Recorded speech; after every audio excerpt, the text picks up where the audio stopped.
Halo, selamat pagi semua. Kita jumpa lagi dalam video pembelajaran ekonomi. Kali ini kita akan membicarakan tentang KD 3.6, yaitu menganalisis konsep dan kebijakan kerjasama ekonomi dan perdagangan internasional. Nah, perlu diketahui bahwa pada KD ini kita akan membahas tentang perdagangan internasional. Seperti kita ketahui bahwa ketika kita mendengar kata internasional, itu berarti melibatkan bukan hanya satu negara saja, tapi lebih dari satu negara, minimal dua negara. Nah, kawasannya juga bukan hanya di Asia Tenggara, tapi mendunia. Maka sebelum kita masuk ke bagian materi, nanti silakan kalian menyiapkan buku catatan dan catatlah apa yang penting dari apa yang akan saya sampaikan pada video ini. Saya berharap catatan Anda semua lengkap dan detail. Kita beri judul pada bab ini yaitu konsep dan kebijakan perdagangan internasional. Berikut alur pembelajaran kita. Silakan dipahami. Yang pertama adalah devisa. Nanti kita akan mencari tahu apa itu devisa. Lalu pengertian perdagangan internasional. Manfaat perdagangan internasional diantaranya menjaga stabilitas harga, menambah devisa negara, memperluas lapangan kerja, dan transfer teknologi. Kemudian faktor pendorong dan penghambat perdagangan internasional diantaranya adalah perbedaan sumber daya alam, perbedaan sumber daya manusia, selera, kebijakan proteksi oleh pemerintah, apresiasi mata uang dalam negeri. Kemudian yang berikutnya, teori perdagangan internasional, ada teori klasik dan teori modern. Lalu kita juga akan mempelajari kebijakan perdagangan internasional. Ada kebijakan ekspor, ada kebijakan impor. Lalu yang berikutnya kita juga akan mempelajari tujuan kebijakan perdagangan internasional. Yang pertama diantaranya meningkatkan pertumbuhan ekonomi, melindungi produksi dalam negeri, dan menyehatkan neraca pembayaran. Apa itu neraca pembayaran? Kita akan kupas nanti di materi ini. Kemudian berikutnya ada alat pembayaran internasional. Alat pembayaran internasional berkaitan dengan media, perantara. Kalau jual beli internasional itu menggunakan apa sih? Ada yang menggunakan uang tunai, ada yang menggunakan barang, ada yang menggunakan emas. Lalu yang berikutnya neraca pembayaran internasional. Ada neraca perdagangan, ada neraca pembayaran. Apa itu bedanya? Nanti kita akan cari tahu di bab ini. Yang terakhir tadi sudah saya sebutkan di awal yaitu tentang devisa. Jadi berikut ini adalah tabel gambaran yang akan kita pelajari pada bab ini. Saya berharap ini bisa dituliskan sebagai konsep belajar kita, supaya nanti alurnya jelas, mulai dari pengertian dan berakhir pada devisa. Lalu yang berikutnya.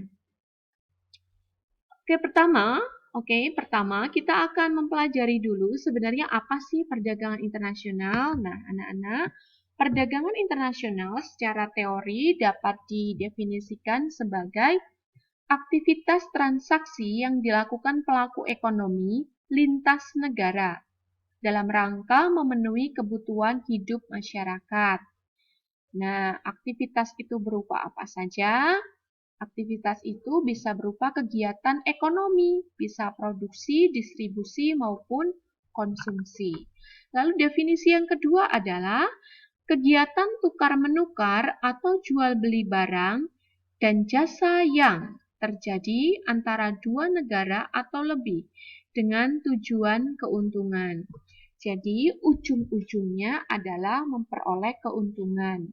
Ketika orang dagang melakukan jual beli, apalagi kalau yang dicari bukan keuntungan. Maka dua teori ini menjadi definisi dari perdagangan internasional. Mungkin kalian memiliki definisi lain tentang perdagangan internasional. Silakan mengeksplor pengetahuan, menambah pengetahuan kalian tentang perdagangan internasional dari berbagai sumber belajar yang lain. Nah, coba lihat, ketika kita mendengar kata internasional, apalagi ada kata dagang ya, di situ tentu identik dengan ekspor dan impor. Nah, saya berharap kalian tahu nih apa definisi ekspor dan impor. Berikut disajikan kurva tentang ekspor impor Indonesia yang diambil dari berita resmi statistik tanggal 15 Desember 2020. Nah, coba lihat.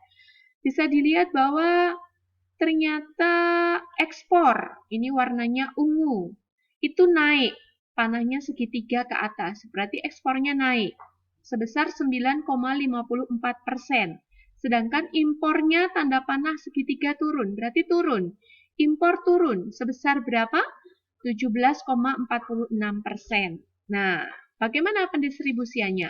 Per November 2019, ini dia, ekspor dan impor. Per November 2020, ini dia, ekspor dan impor. Kalau dibandingkan, berarti ada kenaikan dari 13 ke 15. Naiknya adalah 9,54.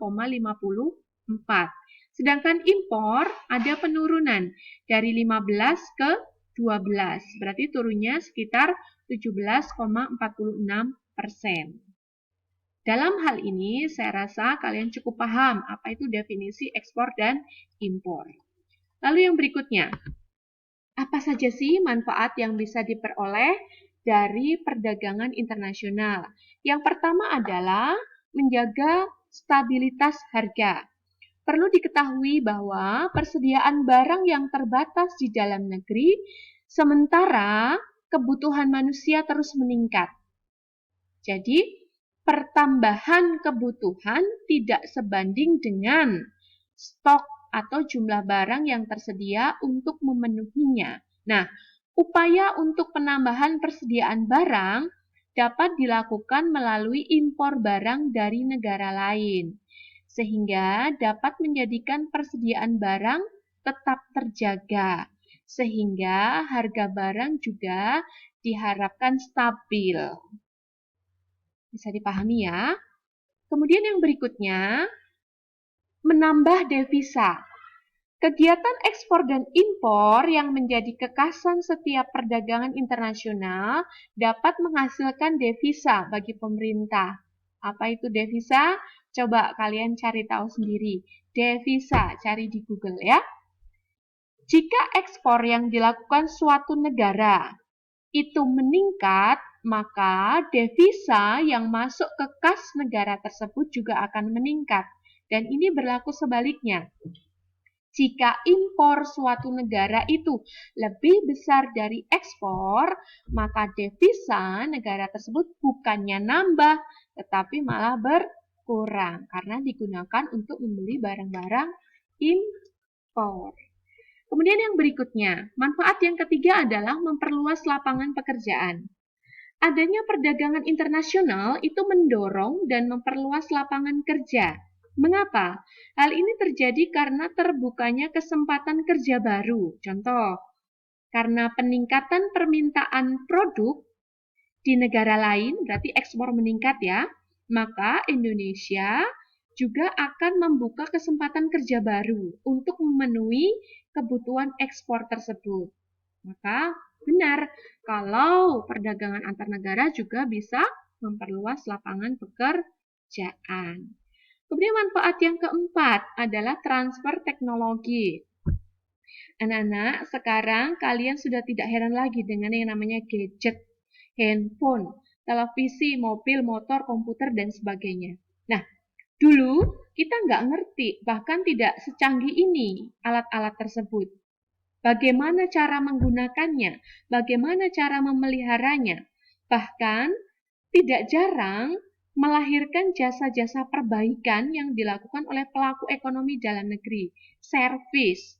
Dengan demikian, pelaku ekonomi dalam negeri yang semula tidak tahu bagaimana cara menggunakan, cara membuat, dan cara memperbaikinya, pada akhirnya jadi tahu. Karena apa? Itu tadi, kita transfer teknologi dari negara lain. Bisa dipahami ya? Kemudian manfaat yang kelima adalah memperluas pasar hasil produksi dalam negeri. Dengan adanya perdagangan internasional itu membuka kesempatan bagi industri dalam negeri untuk memperluas pasar.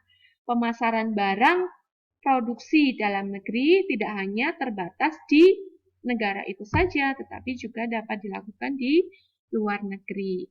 Kemudian manfaat yang keenam, peningkatan kualitas produk. Barang atau jasa yang diperdagangkan harus memenuhi standar baku yang telah ditetapkan. Hal ini mendorong produsen untuk meningkatkan mutu atau kualitas produk yang dihasilkan. Karena bagusnya di Indonesia belum tentu bagus juga di luar negeri. Bisa jadi standar mutunya berbeda-beda. Kemudian yang berikutnya, manfaat yang ketujuh, meningkatkan daya saing negara di dunia internasional. Nah, dengan adanya perdagangan internasional mendorong suatu negara untuk selalu menciptakan terobosan baru dalam inovasi produk. Tujuannya apa? Agar barang-barang yang dihasilkan mampu bersaing dengan produk sejenis dari negara lain. Dan manfaat yang terakhir adalah mempererat persahabatan antar negara dan meningkatkan pertumbuhan ekonomi. Pertukaran barang antar negara itu menjadikan kebutuhan warga negaranya dapat terpenuhi. Dengan demikian, semakin sering melakukan tukar-menukar barang dan jasa, harapannya persahabatan antar negara tersebut juga semakin erat, semakin meningkat. Selain itu, dengan meningkatnya kegiatan produksi di dalam negeri, dalam rangka memenuhi permintaan barang dari luar negeri dapat menjadikan pendapatan nasional dan pertumbuhan ekonomi suatu negara juga meningkat. Nah, itu dia yang dapat saya sampaikan dalam video kali ini. Untuk yang berikutnya, setelah ini kalian akan menganalisis suatu wacana. Analisislah wacana tersebut berdasarkan pengetahuan kalian, cocokkan dengan teori-teori yang baru saja saya sampaikan. Nanti jawaban bisa ditulis di dalam buku catatan. Setelah itu baru jawaban diupload ke Google Classroom di folder yang disediakan. Jadi, silahkan menyesuaikan penilaian keterampilan dengan teori yang baru saja saya sampaikan. Demikian video pembelajaran awal di materi perdagangan internasional. Kita jumpa lagi di video selanjutnya. Sekian dan terima kasih.